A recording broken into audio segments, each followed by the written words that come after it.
ตัวนี้แห้งเดือดเลยนะเบิ่งมีแต่เปลือกหมกบกทุกคนเปลือกหมกบกนี่เกลื่อนถีบเลยทุกคนมันกินแตกถีบเลยนะนี่กินเมื่อคืนนี้ทุกคนนี่นะนี่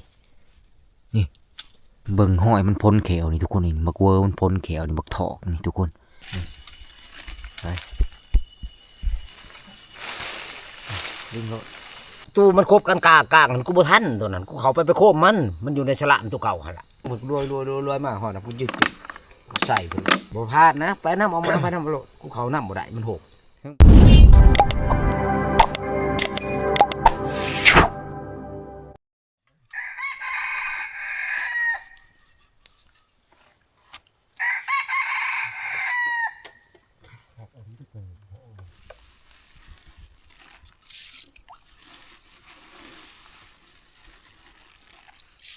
เนาะสบายดีตอนเสาร์อีกมื้อหนึ่งทุกคนหลังจากที่เฮาเดินทางขึ้นมาแต่ว่านี่แหละทุกคนเลยแต่ก็ยังบ่ทันฮอดที่พักเฮาก็มาหยุดพักผ่อนหรือว่ามาหยุดตั้งแคมป์นอนอยู่กลางทางก่อนทุกคนเลยไปบ่ฮอดขึ้นมาค่ำมื้อนี้ก็ตอนเช้ามื้อใหม่นะทีมงานก็ไปหาเลาะเหี้ยงตั้งแต่เมื่อคืนนี่ยังบ่ทันมาบ่เหี้ยงก็บ่ได้ไปนอนพักผ่อนเมื่อยขับรถขึ้นมาว่านนี่ทุกคนบอนอยู่บอนนอนก็นอนแปลนคนละแพนทุกคนเลยพ่อใหญ่จอยก็นอนนี่ตื่นมาก็สั่นหนาวงอดพ่อใหญ่จอยมีผ้าห่มก็ยังสั่นหนาวดังไฟซุ้มขึ้นก็ยังหนาวคือเก่าทุกคนเมื่อคืนนี่นอนนี่บางอย่างก็นอนแปลนแพนนี่นอนข้างกองไฟเลยทุกคนเลยออกแต่กองไฟบ่ได้ถ้าออกแต่กองไฟนี่คือหนาวซุ่มทีมงานหนักละเฮานี่ก็นอนแจไฟแจมัดนี่ทุกคนมักไล่นี่ก็ออกแต่กองไฟบ่ได้มักไล่นี่ก็ได้หนาวแฮกเมื่อคืนนี่ทุกคนเลยนอนก็บ่อยากหลับปานใดนอนบ่ถนัดนอนใหม่แผ่นเดียวไปลุก3 โมงได้บ่ล่ะ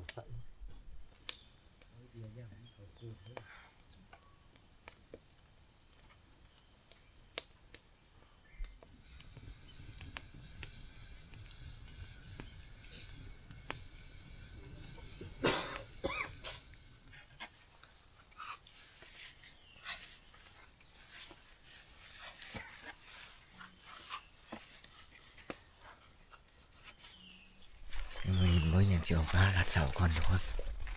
เพื่อเราตาทีมงานเอามานะ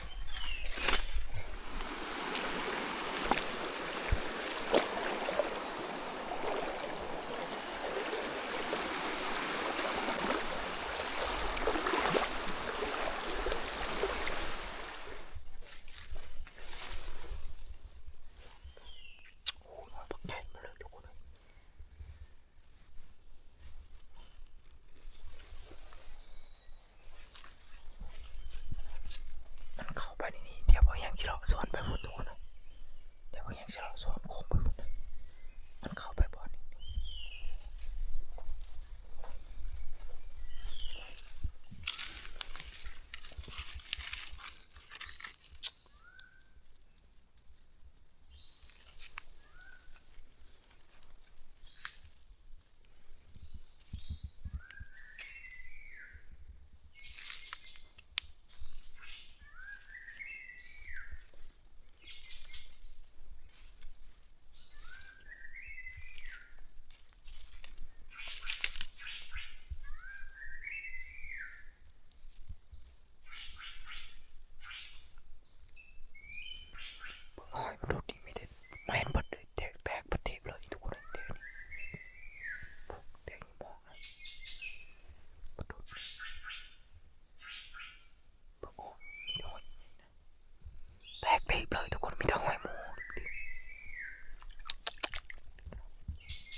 ก็สิฟังลาดมันไปเรื่อยๆนะเพราะว่าอยู่แถวเขตนี้มันดงใหญ่ทุกคนเลยมันดงใหญ่มันลัดยากมันบ่เป็นหัวโพกนะเดี๋ยวเราฟังเสียงมันก็บักบกเลยพลาดจังทุกคนเลยมึงเหาะนี่บักทอกใหญ่เลยทุกคนเลยมันกินนี่แตกเบิดเทปเลยนะมันกินหมากระบกทุกคนจนแปนเบิดนี่อ๋อเจ้ามีใหม่เลยทุกคนมันกินหมากระบกนี่แปนเบิดเทปเลยนะเท่านี้โอ้นี่ต้นหมากระบกนี่ต้นใหญ่เลยทุกคนนี่ต้นใหญ่เลยนะมันกินบ้าต้องผมยังคิดว่าหมูกลุ่มนี้สิมีอยู่ประมาณ10 ปลายโตทุกคน10 ปลายหรือว่า20 โตนะนี่หมากระบกมันกินนี่มีไม่เลยทุกคนมันกินเมื่อคืนนี่มันเข่าครบเมื่อคืนนี่ป้าจ้ะก็ถือว่าหมากบกอยู่แถวเขตนี่ยังหลายทุกคนบางอย่างนี่บางอย่างก็พออีกทีมงานหนึ่งนะประมาณ3 คนนี่เลยทุกคนนี่บางอย่างก็ถามก็เจ้าว่าหมูนี่ลายเดียวนี่เมื่อคืนนี้ก็เจ้าพอ2 กลุ่ม3 กลุ่มบ่ได้แต่ว่าก็เจ้าบ่มีโอกาสได้ทับทุกคนเลยหมากบกนี่มันกินแตกทีบเลยทุกคนพอดีเลยได้โอกาสบางอย่างก็มาหาเลาะเบิ่งทำเลเห็นต้นหมากบกหลายๆต้นแล้วก็สิพาทีมงานมานั่งห่างบัดนี้ทุกคนเลยมือต่อมาบางอย่างเห็นบอลคักเลยบอลนี่ชุดนอนเลยทุกคนในต้นใหญ่หมากบกยังหลายหมูนี่เขากินเมื่อคืนนี่ไม่ไหม้เลยทุกคนนี่ห้อยมันครบเมื่อคืนนี่ทุกคนนี่มันกินเมื่อคืนนี่ห้อยมันครบนี่หลายหมากบกนี่ยังหลายทุกคนนี่ในโอกาสเฮามานั่งห่างมื้อแรงทุกคนนี่ให้สิมาหาปูอูแถวนี้เลยนี่แถวต้นไม้อมแอมแถวข้างนี่มาเบิ่งอีกต้นที่2ข้างๆกันนี่ทุกคนเลยต้นนี้แห้งนักทุกคนต้นนี้แห้งเดือดเลยนะเบิ่งมีแต่เปลือกหมากบกทุกคนพุ่นนะป๊อดเจ้าทุกคนเลยโอ้เปลือกหมากบกนี่เกลื่อนทีเลยทุกคนเลยมันกินนี่แตกทีเลยนะ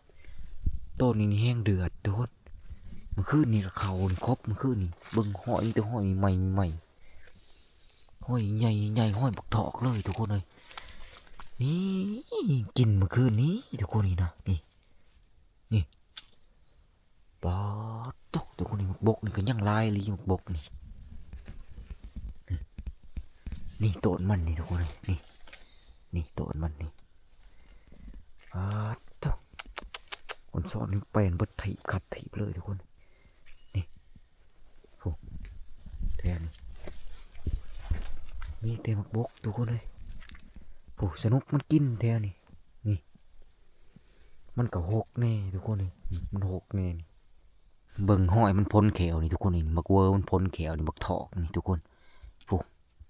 มันเอาแขวมันมาถูมันพ้นนี่ทุกคนเลยนี่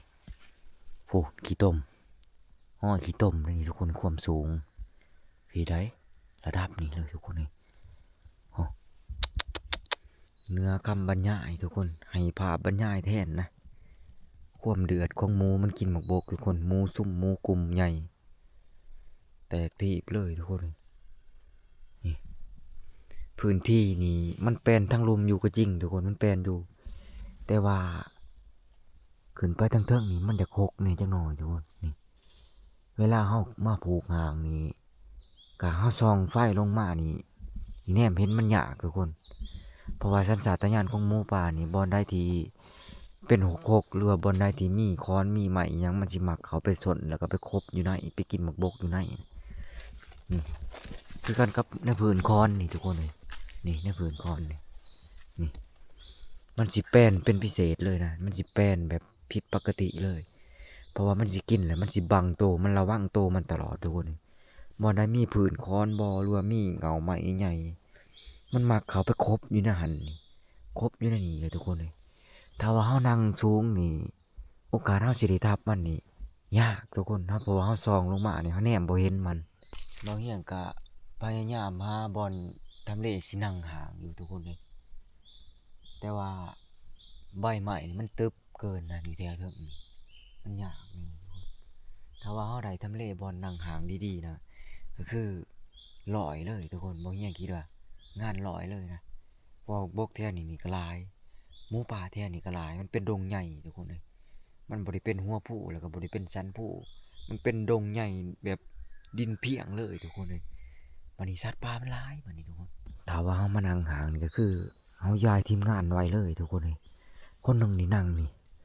อีกคนหนึงก็นั่งนี่ทุกคนเห็นตัวมันอยู่ใกล้ๆกันนี่นะหมูป่านี่เวลามันเขากินเลยมันเขากินมันออกจากตัวนี้มันก็สิไปเขาตัวนั้นทุกคนเลยแต่ว่ามันเขาตัวนั้นมันออกมานะมันสิมาเขาตัวนี้ต่อแล้วก็มีตัวต่อไปอีกมันสิกินแล้วมันหยายเลยตลอดเวลาเลยทุกคนเลยทีมงานเฮาแต่ละคนนี่ถ้าว่าได้นั่งครบแต่ละตัวนี่บ่เฮียงคิดว่าเฮามีโอกาสสูงที่สิได้ทับมัน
อดใจไว้ทุกคนเลยอยากทับก็หอกก็บ่ได้ทับนะเฮาบ่ได้ถือ PCP มานะทุกคนก็หอกลาย4โต5โตแล่นไล่กดกันทุกคนมีแต่ตัวใหญ่ๆนะไปเมื่อมันอยู่บ่พออีหยังมีแต่ว่าหาเลาะเบิ่งทำเลมันไว้ซื่อทุกคนเนาะเอาเห็นโคบกหลายกกแล้วมันเขากินแต่ละกกนี่แตกติเลยทุกคนเนาะแล้วสิกลับเมื่อตั้งรักใหม่แล้วก็สิไปวางแผนใหม่ทุกคน เล่นก็ขึ้นไปแถวซ้ายมีแห้งอะไร หมอมันตั้งหลายอลีหมูมันไปทางใดกับห้อยแตกที่ ปืนบ่เป็นตา มักบกกันเข้าคู่กกแม่นว่ามันบ่เข้า ปืนต้น เขาต้นนี้ไปกินต้นนั้นเขาต้นนั้นมากินต้นนี้ โอ้ไปเป็นเนาะเอาขึ้นหรือบ่เหือ หลาย เหือเอาขึ้นหรือบ่ ไปใช่แล้วลงน้ำแต่เช้ากันสมันแล้วอ่ะกินข้าวแล้วจะไปเอาคืน กินเดียวว่ะมันบ่มาง่ายดอกผมท้อง โอ้บกนี่นะ เข้าแล้ว ไปท้องเราสิมาอยู่บ่ ให้ ลูก ท้องหันมาท้อง อืมบ่ล่ะกับบ่ย่านี่สงสัยสิบ่มายันอยู่เที่ยงเลยเนาะผู้เพิ่นรอเงียงไปเพิ่นจ้ะ มา กันมาเบิดก็ดีมาย้ายกันต้นบกนี่นั่งคู่แต่ละคนแต่ละต้น เรื่องมันจะไปมันจะได้ เพิ่นได้ทับกูคนจะเสื้อคอยนี่ต้องมีแตกเลยไป ทักแล้วคืนนี้เจ็ดกูบ่ได้นอนปานนี้ อยู่แถวเขตหนทางนี่บ่นั่งก็ได้มันกินหลายอยู่แต่ว่ามันปัดๆไปๆพอเข้าไปผู้โลดพอสิพาเขาเองก็บกมันก็พออยู่ไผกกพุ่นมันกินโอ้ยมันกินฮะมันกินบัดกินได้ยามกว่าคืน มันเสียให้ นี่นะบ่นี่พอเว้าในนั้นในทางคนว่าผู้อื่น ไว้คิดว่านี่บักให้ พวกแรกผมบ่ ไปแล้วโอ้ไปเห็นกระหอก พวกส้มเห็นบ่ จบนี่ตัวฮึกกระหอก เนาะ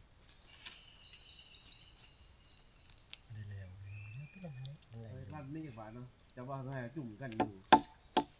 หันไปเลาะกะให้ทับอยู่เนาะเสายืนอยู่หันแหละอยู่หันแหละก็เหาะต้องเถื่อก็ได้ยินดอกมันเห็นบกแกะแม่นโลดบ่ไปใส่ได้ยินเสียงมันเห็นบก แหละ ชิแม่นี้ของเสาเลยเขาว่ามูบ่แนวเห็ดหมกแกะ ก็เหาะ เอาเดี๋ยวถือปืนลบถือปืนแรงไปเนาะ โอ้โห เห็ด3-4ตัวเนาะ หนกมันไม่ได้ที่กระถึก ใส่ทองได้ได้กิจกรรม จะหันเอาไว้ไหมแสงเดียวแต่ไม่หมดเนาะนี่คนเดียวกับขาหนึ่ง แถมมันมาเนาะ จนมีต้นหมดให้คือจะว่า แถวนี้ก็มีผมมันแต โต ก บุญนะซีอิ๊วไป นี่เบิดลูกให้แค่เนี่ยลาย มันแตกมาพี่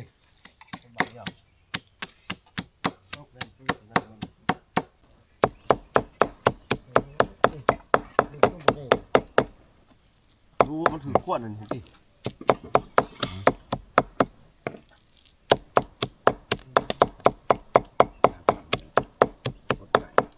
เจ้ากับพาพ่อใหญ่จอยกินสมแต่เด็กแต่ดื่นเจ้าก็พ่อใหญ่จอยเรามักสมนะอยู่เฮือนน่ะเราก้อยคู่มือเราก้อยกินเราก้อยกินผู้เดียวเรานี่แหละเราจึงมีเหือมีแห้งกินสมเอาลาบลูกเป้าทุกคนเห็นลูกเป้าตัวเดียวนี่ อยู่แล้วตัวลูกค้าอยู่นี่แหละ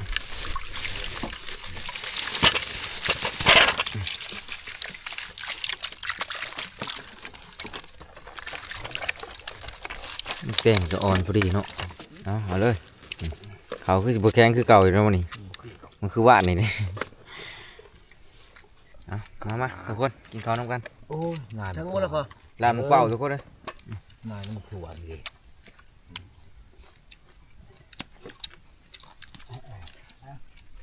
ผมมาขอมา สำนันได้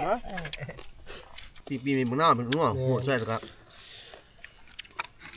เสือสมบัติเขาก็ถูกต้อง ลูกเป้าอีหยังสมาวมันกระดากระโดดเนาะ ตอบเนี่ยเดือดสุดเป็นกระดูกเขามึงละ ดูนะ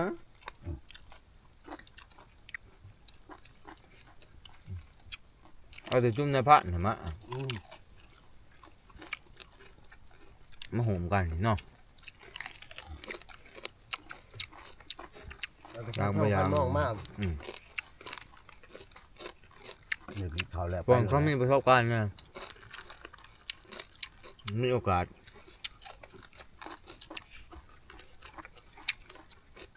โอ้ย เขาก็บริเอาว่าให้เขาเนาะ หูตักแล้วมองก็มันอยากมา ทักไงพี่เนาะ น้อยอะเพื่อที่ย่างหอดบาด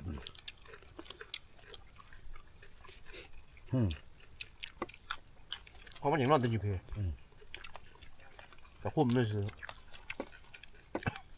คุ้มได้เพียทองคุ้มอะไรเราคุ้มจนเละออก คุ้มบนเนี่ย หักโคมตัวเองเกินไป ไม่ฮักตัวเองโคตร คุ้มเวียกลายบันนี้ขึ้นมาป่าบัน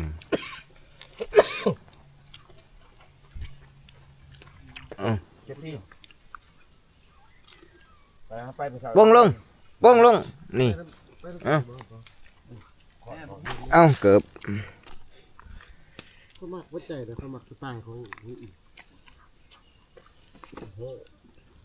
มันด่า เอา พอขึ้นเลือดนะมันขึ้นแต่ย่ำมันอยากกินเขามันขึ้น เอาหุ้ย แต่อาบน้ำมีให้ กินแหม ใส่กระยานมา ไปมีกับปืนมันต้องไรปืนคูสิ นี่หมอนี่แหละคันแต่ดึกๆนี่ทุกคนเลยนี่ จำเป็นไหน เรืออึกนี่ไก่พันทอง ปืนมันเอากล้าถ่ายไว้เป็นปืนแดงนะเป็นทันดีเป็นกล้าเป็นตัดตัวนี้เอามาการเป็นตัดการไม่ไปส่ง ก็เห็นก็ยังก็โสด ผ่านมองมาแล้วบ้านนี้ไปจะได้ไปอยู่ผู้เดียว วางได้ต ม่วนได้ ม่วนหรือเงา บอนหมูม้าอะไรหมูหั่นดิ เพราะว่าเจ้าเงาแท้ๆเจ้าบ่มีข่อย ข้าวมันหมู ไผมันหมู อีปากชาม ผักชามใหญ่บ่ ประมาณ15โล เจ้าบ่มานยังบ่จะอยู่ผู้เดียว โอ้ยอย่าว่ามานเถอะจำแจว ข่อยว่าแล้ว มันขาดทีมเวิร์กมันก็บ่ม่วนแล้ ได้ ว กินแต่กะฮอกหั่นแหละ โอ้ก็ดีเด้อได้กินกะเหาะ เด้มันเฮ็ดผลงาน อีหยังล่ะ กะบักยันแห้งขนาดในดอนน้อยอะ อืมเอานะหาใหม่เฮามื้อแรกนี่สิพาไปหน้าห้างเพชรก็บกๆหลาย ไม่ใช่ ๆมันกินให้จนคู่คืนมันกิน ข่อยว่าสิย่างตามทาง อยู่แถวหนทางนี่บ่ย่างก็ได้หาย่างแถวทางเก่าทางใดก็เก่าหันย่างโลด ลัดลงไปลงมา ตามทางใหม่หันมันกินพอวัดไปป้ายผ่านหมอง บางแต่ว่าเขาไปหันมันกบป๊อกป๊อกตะคองเขาไปมันหยุดปักก็นั่งจะสิก็ บ น อ อน มา เด้อ อะไร เด้อ ห เด้ มู อ หั่น หมูครบก็ ที่ว่าข่อยแล่นไปจับ หมูเศร้าก็ เกิบโดด นั่ง คนที่ทำ นั่งนอนเนี่ยนี่ โอ้ ตรงห้องลูก พ่อตกลงว่าพ่อเนาะเมื่อคืนนี่เนาะ ไอ้ หมูสี่หาโต ก็แบกดอกแบก เอ้า จะแม่นมันหูหมูก็มันสิหูบ่บ่าวย่าหันไออยู่ข้างทางหันได้ยิน เออ พอเข้าไปหันได้ยินเสียงแต่บ่าวย่าไอขอกขอกเด้อ อืม บัดนี้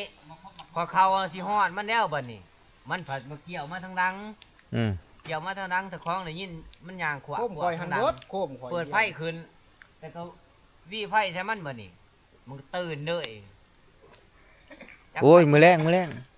ทีมงานเฮามาครบแหละคือมื้อแรงโลดผู้ใต้ตาก็ใต้ตาผู้ย่างเลาะก็ย่างโลดฮักขอยยังตัดสินใจบ่ถูกอยู่มื้อนี้ฮะแหละ พ่อต้องเนื้อร้านที่เนื้อปูมาทำเอาเด้ออยู่หวาย ตายที่เนาะ เฮ็ดดีๆได้ จ้า ปานหม้อ จ๋าอยู่โทรมาหาเฮาก็ฮู้จะบ่ดอกก่อนมองจังโทรลงก็หาแต่มีอะไรเลย เริ่มบ่รับเด้อเขาคือหอดขี้ ใบมึงนี่ใส่ไงเขาไหม้นี่ ไม่อยากมาเขาบ่มาเนาะ บ่เราว่ามามันเปื่อยบ่ ไอ้เนี่ยไปนั่งนางบ่นางกกบกบ่มื้อแล น้ำกูบกแล้วบ่ได้ไปไหน เห็นบ่เสือกบ่ เบาลาดินางกกบกบ่คันอยากนั่งสิไปชมมึงนี่เลย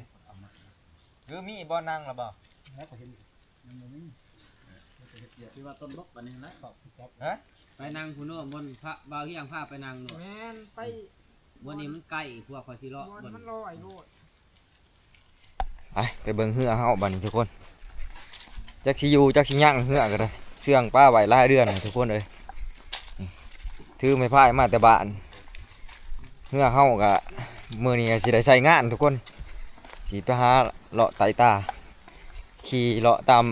หิมน้ำทุกคนเลยมีบ่ผักน้ำ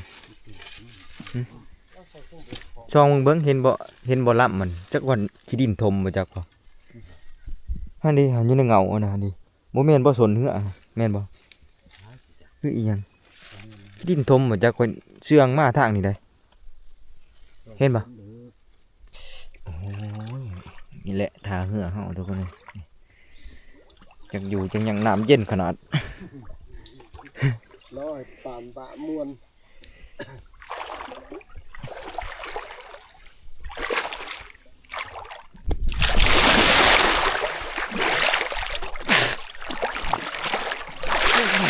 ม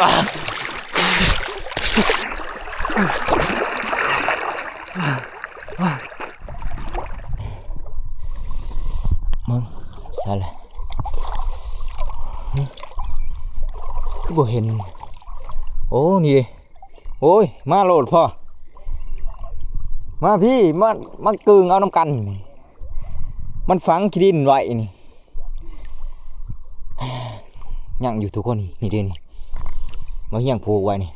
มันฝังขี้ดินไว้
พื่อสิเอาได้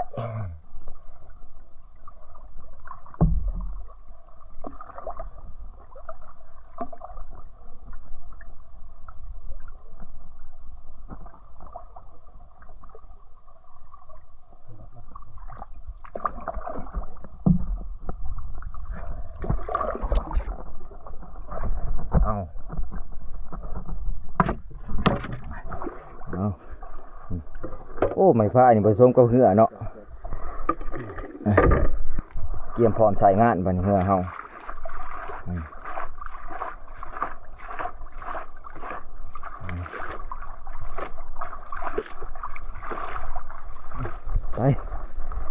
ไปพวกได้ใช่แล้วบ่เกิบอีมุ้ยไป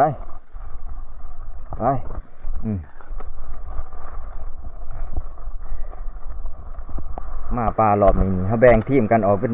2ทีมทุกคนทีมหนึ่งนี่หากินทางน้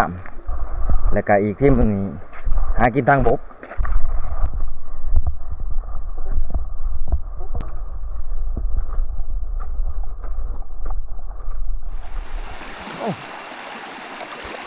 ไปได้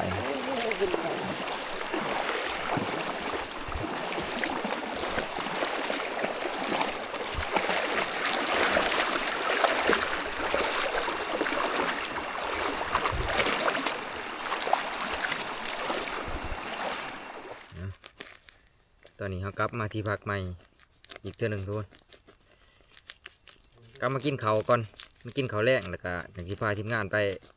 หานางหาง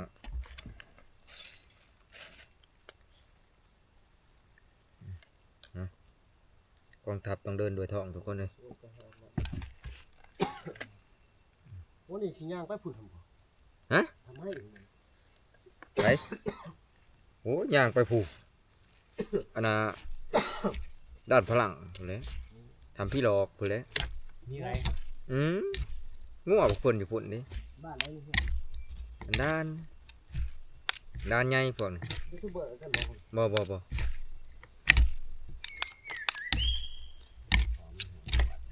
เพราะว่าเขายิงไปใส่คุมหมอยิงกระโดดปืนบ่ เพราะว่านกนานี่มันเบิดเนาะเพราะว่าแต่นกเนี่ย ถ้ามันก็อิ่มเฮาของแต่งนี่กินได้แต่นี่ มาทุกคนกินข้าวน้ำกัน มาป้านี่กินข้าวมือละ2 ขาบทุกคน พอนั้นแล้วค่ะ ขาบเช้ากับขาบแรง ไปจอยบ่ไปยังเขาติได้นะแล้วกิน เราบ่กิน สิไปใส่ระนก เราสิทากินพร้อมอีพ่อแม่จ่อย เป็นจอยไปมา ทุกน้ำน้องเอาหายไว้ก่อนตามอุ่นคอยพันข้อเราต้องคิดก็หล่นบ่ท้ายค่อยบอก ใช้ตุกหน้ามันน่ะหั่นเอาให้บ่าวลาไปเด้อตุกตัวน่ะ ทุกอย่าง ตุกตัวกินมื้อหนึงหั่นแหละน้ำอ้อย คอยบอกบีบหมักหน้าใช้น้ำอุ่นของเก่า พอดีแล้วหนังปรึกษากับยุก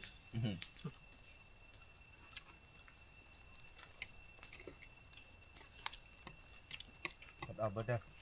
สองตัวนั่นน่ะแน่เห็นแน่เห็นกันผู้ดีนะตัวนี้ปานนี้ เตรียมเดี๋ยวสิพาไปนางต้นคักๆเห็นไว้จักไผต้นมื้อนี้ฮะ แมนคัก โอ้ยเป็นบัดทีพวกเจ้านั่งแล้วพวกเจ้ามั่นใจไว้โลดนะบ่บอก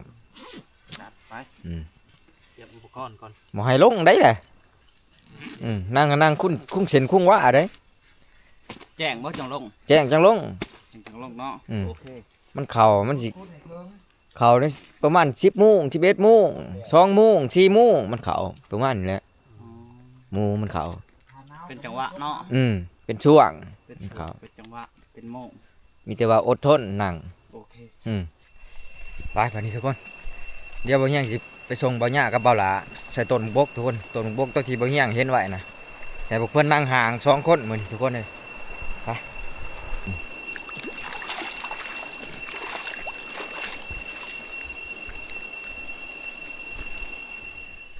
เจะนั่งอยู่นี้เจ้าเห็นบ่เจ้าผูกหันผูกใช้งานนั่นนี่บ่เป็นงามมันแล้วก็มาทวงใส่ต้นใหญ่ตัวนี้ได้ติ เป็นโปรตีน บ่ได้อยู่ซ้ำนะได้อยู่ค อแต่เจ้าอย่าติ้งแห้งหรือเจ้าต้นผูกใส่ต้นนั่นก็ได้คันเจ้าอย่ามันอย่ามันติ้งนะถ้าว่าเสือกจะเทิงบ่คันเชือกบ่เทิงก็ผูกใส่ต้นน้อยก็บ่เป็นหยังนี่ได้อยู่ซั่นน่ะผูกโลดขึ้นผูกโลดขึ้นได้บ่ไป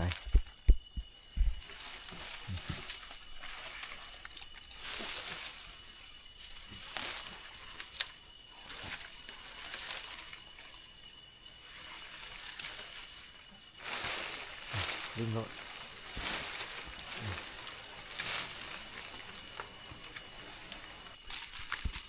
มีแต่ว่าจะขึ้นไปแหละจะเงี่ยงเบิ่งทำเลเบิ่งก่อนเงี่ยงหาเบิ่งปองมันซองมันลางเทื่อมันเข้ามาแล้วเจ้ากล้าว่ามองนี่เงี่ยงเสาะนี่เจ้าก็เงี่ยงเจ้ากล้าว่าเงี่ยงเสาะนะแล้วก็ซุ่มแถวเป็นแป้นนี่ส่วนหลายสิมีแต่ตัวน้อยดอกเขากินซุ่มหัวโคกนี่ตัวใหญ่จะพังเสียงครบมันก็เจ้าจะทับตัวใหญ่เสียงมันโคบบกมันสิแห้งกว่ากัน ตัวใหญ่อันไหน แม่นมันก็สิดังแห้งกว่ากัน เจ้าเล่งใช่โลดแล้วมันมาทางไหนจะปิ้นไว้ถาโลดแล้วก็พยายามติ้งให้น้อยที่สุดเพราะว่ามันอะนะมันใหม่หน่อยจะผูกอูไปห้องไปนี่อ่านจะผูกชื่อมองเฮ็ดนะมองเฮ็ดนะ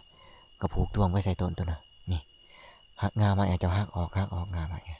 มันต้องหักถิ่มลงหักลงไว้ซื่อๆว่าอะไรเดี๋ยวปิ้นหนามากพี่ปิ้นหนาเขากกบก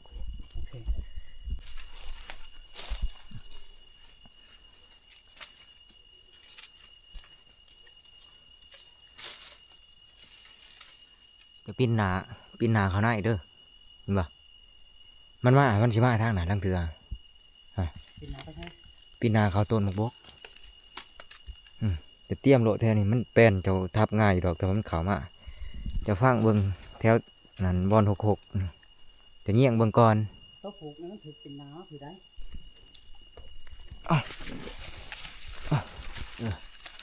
เอาจัดการเองเด้อบัดนี้ขอสิไปก่อนเห็นบ่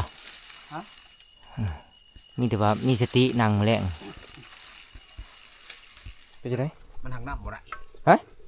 มันเข้าหอดบอลมาเขาหลัดนี่ของบ่งพี่กายโคตรบอลมันเข้าจุ่มไปจุ่มน้ำหัน ทับแล้ว ยิ่งแล้ว คนคิดทั้งคนดู เป็นจะไหน เขายิ่งเขาเกินคิด แม่นบ่ โว้ยไก่อีหนึ่งนี่จำเลยผ่าเพียบขา โอ้กู มันยืด อยู่ เอ้ายางมากแล้วมันยืดจึกอันแต่ว่าลูก ลูกเยียวคือทุกคน กุ้มแก้นออกบ่ได้ แฮะ มันยืนเบิ่ง ได้จะว่าน้ำบ่ได้ใช่น่ะ มันโหกมันค มันค คนนี้ต้นหาหมู ำกูบ่เห็น ต้นเชตับต้นหาหมู ำอะไรบ้านนี่ เพิ่นนี่กากองก็ เย็นพอไปจะได้เป็นกระทุกอยู่ เห็นบ่บ่เห็นบ่สะเลือดมันยางมัน แฮะ บ่เห็นถึกต้องพูบลูกปืนก็สองอยู่น้ำบอลมันยื เรา น ว่าแล้วเขายืนอยู่เนาะมันก็ยังเสียงเนี่ย ไปเบิ่งลูกปืนมันตัดหัว เซ็ตแล้วคือใจคือโอ้กอง เจ้าเลาะไปจะได้ชนะจังเลยไปทำ แหมมันคบกันห้อง พบกันพบกันพบกันที่ใส่เนาะ ห้องเก้ ขี่เหือบ่ กูขี่เหือ เออ ขึ้นไปไป เอ้า มันกินบกแทนโอ้ยชงกูปีนบัติ ยางมันก็บ่เห็น น้ำบุรีนะย่อม ลู ลู ก ก ป่าเด็กขึ้นบน บ่แม่นแล้วซั่นน่ะ แม่ อัน นู้ นี้อันนี้ ไปเบิ่งรถบ่เชื่อ เขาย่านเลาะทันตัวนี้ฮะ ทุดีแม่นกูสิบ่เคยยิง เห็นบ่ลูกกระบัง เห็นจังวะนี่มันยืนอยู่จังซี่นี่มันยืนจังซี่นี่ เสียงเรา ตัดเข้ามานี่ เสียง ลามเขาโล ยืนพระ สายโตมันม้วนพี่สูงมันยืน